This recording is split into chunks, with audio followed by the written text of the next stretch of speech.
think he provides value at the end of the day. You know, that's what it's about. If you don't make money, it doesn't really make sense. So, you know, I see people succeeding, and that's a win.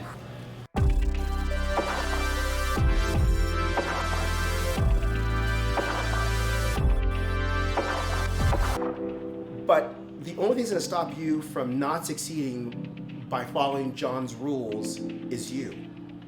You're the only person that keeps you from success, because John's going to show you the way to go. Everything changed once I started to control my own doubts and fears of judgments from others in creating my internet business.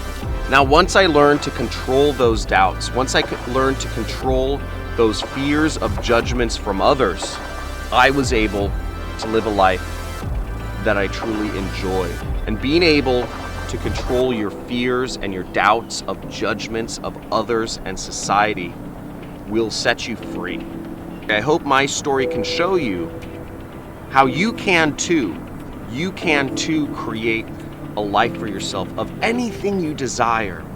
But it starts with not accepting society's judgments and the ideas that society makes you believe that you need to do.